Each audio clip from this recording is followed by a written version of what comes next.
Now we've got another exciting, jam-packed, full of next 2 hours of wonderful speakers. And to kick us off for this session, which is going to be focused on a new era of buying in the property market, we've got a panel discussion which is going to be hosted by our wonderful founder for the National Finance Brokers Day, Mr. Dino Pacella. So please welcome Dino to the stage as we now introduce our panel members.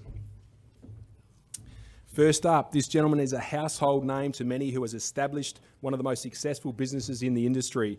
He's a co-founder of Cohen Handler, Costi Cohen and Cohen Farquhar, and he continues to pave the way for the Australian real estate industry by delivering a client experience like no other. His success dates back to 2009 when he co-founded Australia's largest property buyers agency with offices across Australia in Sydney, Melbourne, Brisbane and Perth. Since then, he has created a legacy brand for his clients, his team and the industry itself. His profound status in the industry demanded a high level of publicity, leading to him starring in the documentary reality series Lux Listing Sydney that has transported viewers into the fast-paced world of buying and selling high-end luxury real estate. Having contributed to approximately $670 million worth of property purchased in 2021 alone, he has transacted some of Sydney's most prestigious assets, paying testament to a long-standing ethic that extends well beyond its job title. With an infinite network of connection, he and his business partner are defining a new league for Australia's first commercial buyers agency, Costi Cohen. Please welcome Mr. Simon Cohen. Thank you. And I have actually really abbreviated these introductions, by the way. I was going to say, wow, like, you need to take a breath there. That's a lot. Yeah, I needed to try and push it out quickly. All right, now, the right-hand man, the man behind every buy, every exchange and every settlement, a world-class commercial property expert building an industry-first commercial buyers agency empire. As co-founder of Costi Cohen, he is leading a team of strategically chosen professionals in a growing world of opportunity with his clients at the forefront to reap all of the rewards derived from his ambition. With over a decade in the field, he's an established property mentor with peak industry affiliations. He's completed a Bachelor of Business in International Law at UTS. He's a real estate agent and auctioneer licence holder, and he's secured a Diploma of Building Construction. He is an industry-leading property expert, creating a legacy pace for commercial buyers agents. His mission, it's very simple. It's perfecting a commercial property journey in a fashion that delivers excellence and value to the client that Australia has never experienced before. Please welcome the other half of Costi Cohen, Mr. Taz Costi. Thank you. Gentlemen, welcome. Thank you. Thanks for having us. Mate, thank you very much for giving up your time in your afternoon to share some knowledge and wisdom that you both have. So I've got some questions that I'd like to throw at both of you, and mate, feel free to, who wants to tackle that, and we can really bounce it off and see if we can share some knowledge and wisdom to the people in the audience today. So first off, for the people who aren't aware, the services of a buyer's agent, what does it look like for Cohen Handler versus Costi Cohen, as we heard in those two examples? How does it overlap? It's probably much easier for Cohen Handler than it is Costi Cohen, but at Cohen Handler we kind of do three things, I guess, if a client were to come on board with us. We go out and we sort of source everything that exists in the marketplace, whether that be on, off, pre, post, price reduced, to sort of scour the market for everything. 85% of what we buy is off or pre-market. We do all the due diligence around it, which is kind of coming up with what it's worth and why it's worth that. It's almost like a valuation type part. And also make sure that they're not building a preschool across the road or a block of flats next door, or if it has a view, it's about to be lost, that sort of thing. And then the third part of what we do is negotiate the lowest price we possibly can. And then on top of that, Costi Cohen does. So from our perspective, it's almost a service that's almost parallel to what Cohen Handler does. But from our end, it's being able to make sure that the due diligence is obviously in sync with what you're buying. So in a commercial aspect, you're actually looking at the commercial investment, commercial development. So you're dealing with a lot more educated and avid investors to be able to deal with that mark. So yeah, excellent. And that was very seamless, by the way. I understand, and I've known you gentlemen for a couple of years now, but you both come from very different property backgrounds, if that's fair to say. How did the partnership form? Well, we do have a mutual connection that some of you may know, Gavin Rubenstein. So he connected us back around 4.5 years ago, met with Simon and pitched the idea of a commercial buyers agency. So that's where our partnership initially started. So initially started a Cohen Handler commercial division, and then the idea was that we had a name that was synonymous with commercial buying. Obviously, with Simon's experience in obviously being able to set up Cohen Handler back 12 years ago, that obviously needed to link up with the most educated and obviously the most experienced buyer's agent that was in the market at the time. So since then, it's been incredible. It's been an incredible partnership. I'm sure Simon hopefully could say the same, but it's been great. Yeah, thanks, Taz. Simon, this probably continues on from that as well, and maybe you can elaborate further on it. It's clear that you guys have a fantastic co-founding relationship. What do you put that down to? I think one thing, and that's trust. I mean, we wouldn't have become partners if we didn't think we had the experience or the network, but the trust we have with each other means that we're able to do everything we need to do seamlessly, successfully, easily, and not worry what's happening with the other person. So I literally just put it down to trust. Okay. Yeah, I think a lot of great partnerships are probably put down to that. So yeah, I've had other business partnerships where there wasn't trust and they haven't worked out. So I think trust is the most important thing. All right. Now we've sort of done the intro, now we get into some of the nitty-gritty stuff. So now you can really share your wisdom and knowledge with us. A lot of talk in the media about property market at the moment. What are you seeing being on the ground, both of you, day in, day out? How are buyers reacting and what are they reacting to? I'll talk on the commercial perspective, but in terms of, I've just come back from an overseas trip expecting that, we may even have a slight slowdown in the market. With the amount of buyers that, I've been back for 3 weeks now, the amount of buyers that we've actually signed up in the past 3 weeks, along with the number of transactions that we've come back straight into, has been incredible. It's been absolutely, from our end, it's been a great part of the market to be in, and I think we're probably going to see that in the next few months coming through as well. So. And obviously, there's a different type of buyer that's currently in the market from a commercial point of view. You've got a lot more money that's actually come through in terms of a lot more cashed up buyers that are coming through, a few more educated buyers that have been quite opportunistic, have been sitting back for the past 2 to 3 years in the market, expecting that there will be this time where they can get some great deals in the market. So it's been overwhelming, the type of response that we've seen in the past 3 weeks. So can I just ask a follow-up on that? Is the response still heavily focused around East Coast, or are you seeing different responses across different markets? All across every market. I mean, from our end, we do every asset class that's commercial, industrial, retail, shopping centres, so across the board. So yeah, fantastic. Current market versus previous market, and Simon, maybe you can share some knowledge into this one. How does the service of a buyer's agent and what you do at Cohen Handler add the most value to your clients? It's interesting because when I started this business, I started in the GFC. And when I look at the service then, it was about finding the real deals that were around. Then, I look at the service a year ago and 2 years ago, and it was about just trying to secure property because it was such a frenzy. I think the market we're in, and to elaborate or touch on a bit what Taz was saying, you read a lot of negative press, but when you're actually out there in the market, there are a lot of buyers around. There was an auction one of our colleagues was telling us about in our sales meeting on Tuesday in Seven Hills. He could have bought it before for 4.3 million. It went to auction last weekend. There were 200 people there. It sold for 4.8 million. There are a lot of buyers out there, and so the market isn't, unfortunately, as bad as us bargain hunters would like. But I think what's interesting is in this market, there are deals to be had. And so the service really needs to be finding and uncovering those deals, because you kind of don't want to be the schmuck, for lack of a better term, that overpays in this market or gets screwed in this market when there are deals. And it's the first time we've seen real deals in quite a long time. I was overseas too. Unfortunately, my town's not as good as Taz's, but the day I landed, I bought a house for some clients. Before I left, which was 4 weeks prior, it was 15 million.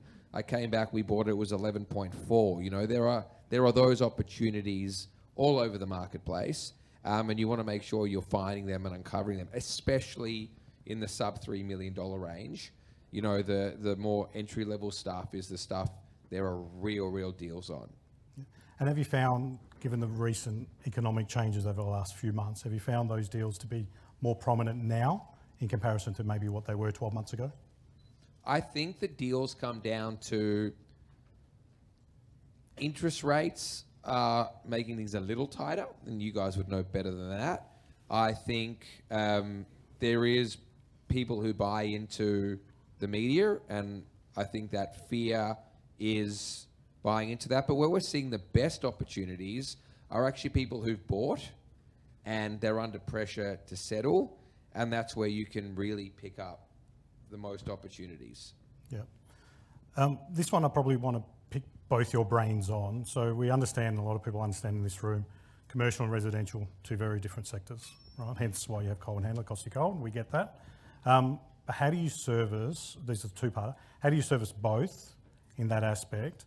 And how do you have a tailored approach when it's someone purchasing a residential for Cohen Handler in comparison to someone looking at a commercial property for Costi Cohen? Taz, do you want to take that? Like I said before, I mean, we're dealing with all separate types of buyers. I mean, from our end, it's being able to understand, you know, the educated versus, you know, more uneducated investors, first-time investors. You know, first-time investors may need to workshop their mandate before they come on and actually start buying with us.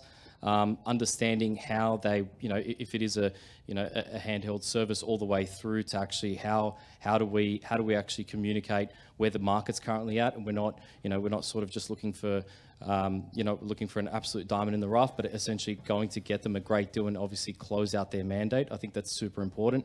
From our end, as well as the educated investors, I mean, when the way we've established our name in the market now is that we are, you know, the first to see these opportunities. A lot of the time, you know, when we first started, it was, well, why would I go out there and try and, you know, engage a buyer's agent, for example, to then, you know, where I could be doing it myself. And I think that's an important point. But from our end now, we are being included on a lot of off-market AOIs from, you know, for educated investors where we do see that opportunity first, and say, you know, on our side, it's being able to say, well, these real estate agents don't feel like they're showing a preference to a particular developer, so they know that by coming to us and not knowing who sometimes is on the other side of the fence is important.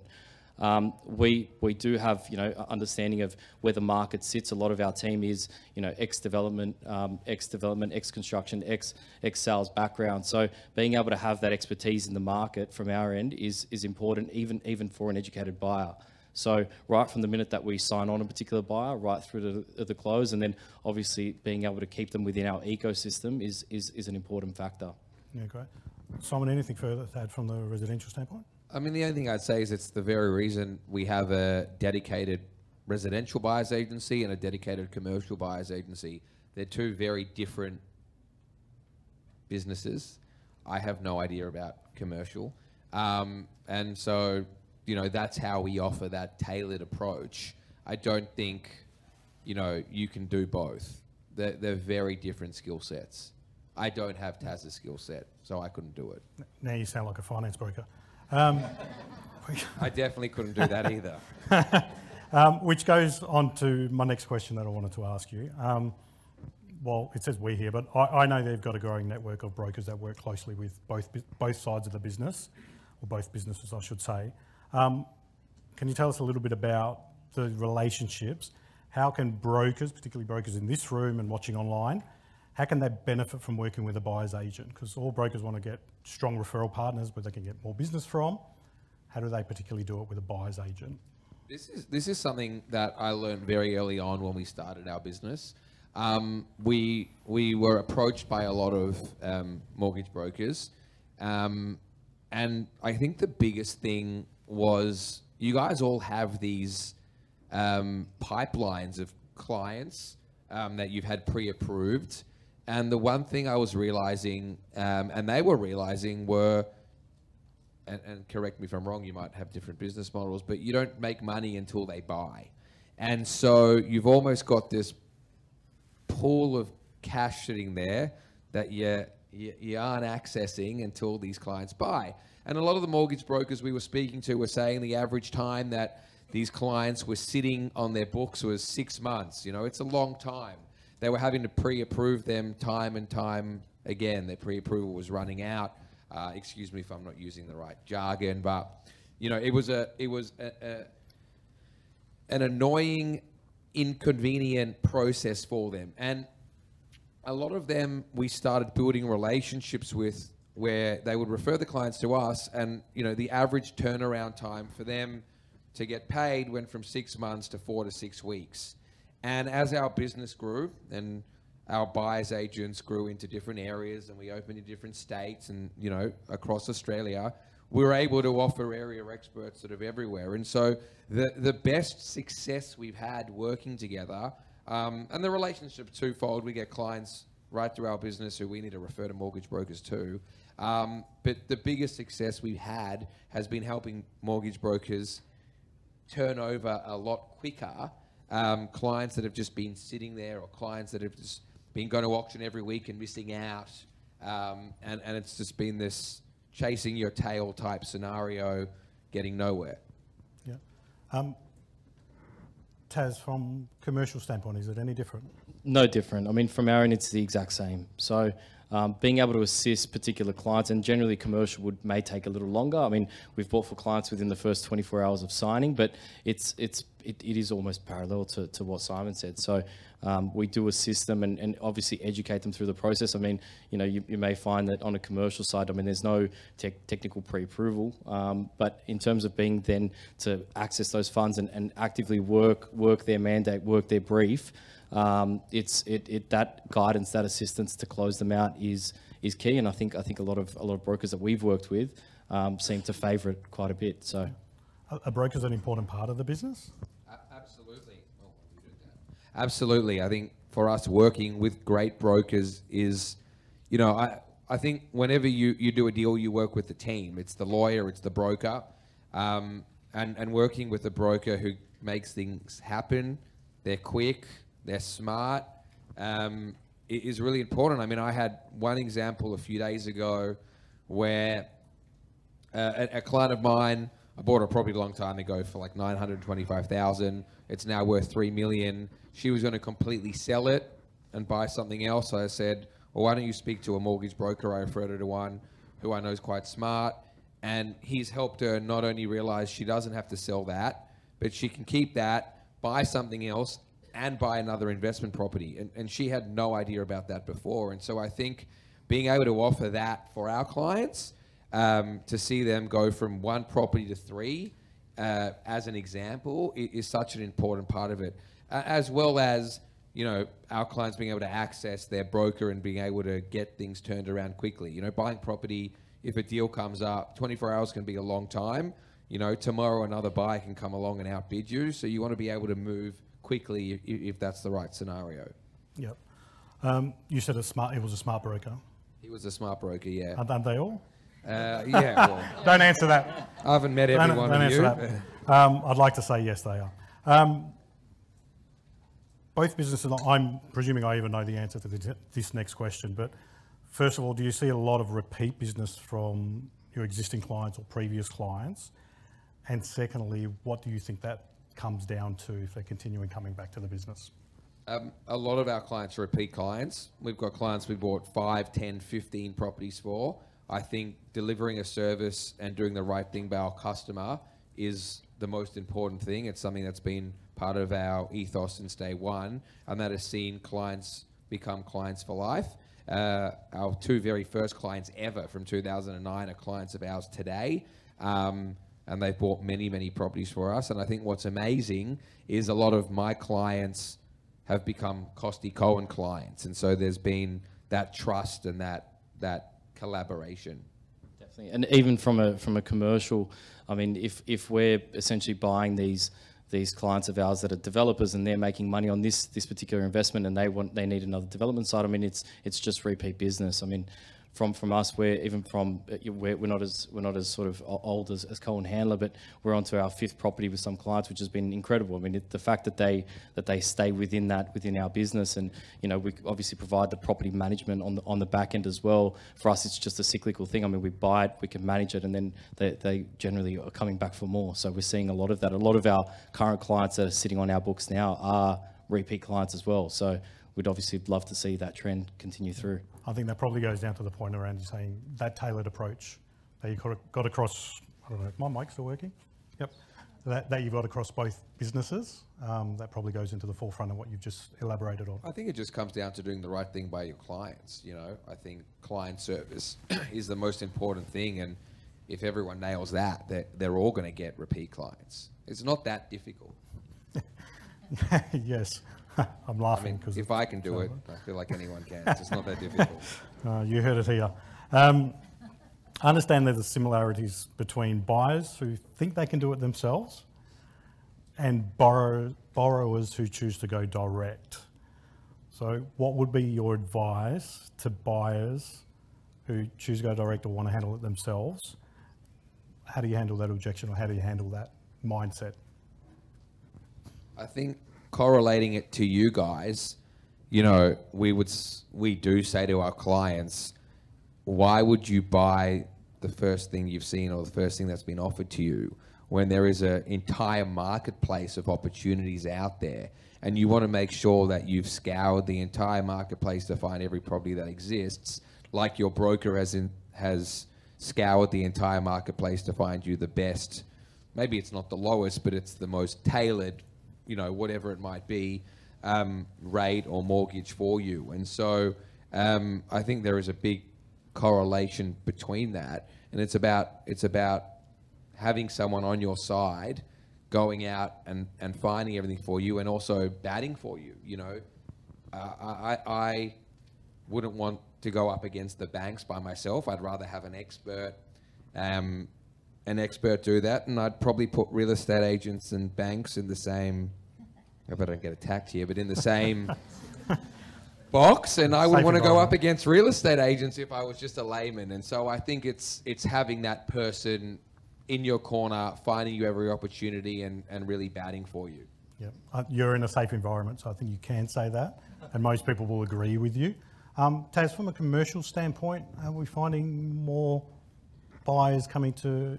If for whatever reason that they say haven't signed up with us, we've seen if a few scenarios where where we've either bid against the clients that haven't signed, or we've seen them at auction and they're significantly overpaying, or the last thing you want is someone seeing obviously being misrepresented, or someone seeing that. So from our end, it's being able to provide that expertise that they aren't overpaying and they are being represented in the right way and they are getting the best deal for their money. I mean, and I'm sure it's the same if they really haven't had the chance or they haven't had the right representation to go out and actually find the best deal in the market for them at the time. I think that's the correlation. So what you're saying is the people who haven't used us have been screwed by us. Exactly right. Just to sum that up. Spot on. No other buyers agents in here, are no. Okay, we're safe. Over the past few years, the business expanded, obviously, head office Double Bay, but it's expanded across the country. Just before I even go any further on it, can you just let us know where you've expanded into? We're in Sydney, Melbourne, Brisbane and Perth. Okay. Oh, Perth. Oh. Yeah, Perth. Wow. I can say that because I'm from Perth. That actually explains a lot, now that you mention it. Oh, I knew it. As soon as I opened my mouth, I knew I was going to cop it.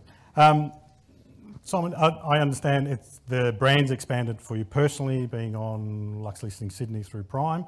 Can I just ask you personally as well, from a business standpoint and from a growth standpoint, how has that benefited, if any, to your business? It's funny because Belle, who you'll all meet, and I were talking about it the other day with someone, and it's something we just never discuss in the office. But I think the thing that has changed the most and the most benefit that it's been is that it's kind of given the world an idea of what buyers agents do, what our role is in the process, and who Cohen Handler is. And that exposure has been phenomenal for us. I mean, we've got clients who have signed up with us from around the world, and that's been the most amazing part of it. People learning about our brand and learning about our service, and I guess that's why we did the show, and that has worked. Yeah, fantastic. What's in store next, Taz? Maybe you can shed a little bit of light into it. Maybe you can share from a business perspective, but also from a commercial market standpoint. What are your thoughts on where we're heading? From a business perspective, I mean, for us, we're quite a new business as well. So being able to have that national base in every state from our end is very important, and obviously having quality people on the ground, being able to represent our clients in every market, no matter what that is. Obviously, international at some point would be excellent, but I mean, we're looking pretty far into the future for that. So, in terms of the market, I mean, for what we're seeing now, I think it's just a slight change of time. I don't see a huge difference in the market. I mean, there's still significant demand, low supply. So I think as long as that stays all the way through, I think the market will continue to hold up for commercial. I don't think we're seeing the same decrease in pricing in terms of what we're seeing maybe in the residential market. But for commercial, I think the right assets are still there to buy if you can find them, and if you're obviously looking in terms of an off or pre-market from that point of view, we will find the right deal. So. There's exciting times ahead for, I guess, the commercial business, and I guess the market itself, we'll wait to see. Yeah, fantastic. Simon, maybe just to finish off from Cohen Handler's standpoint, what's next? What are you seeing? I think we just continue to grow our network of area expert buyers agents, and we've got a few new offices potentially opening. So, in the short term, that's what's going to happen. Yeah, fantastic. Gentlemen, if there's no last comments or thoughts that you'd like to share with us before I do wrap up, that wasn't a question, by the way, maybe a rhetorical one. But if there aren't, again, personally, thank you so much for spending the afternoon with us. Thanks for having us. Celebrating National Finance Day, Brokers Day, with everybody in the room and across the country. And I'm sure there's been some great value in that one. So thank you very much. Thanks for having us. Appreciate it. Thank you. Thanks, Dino.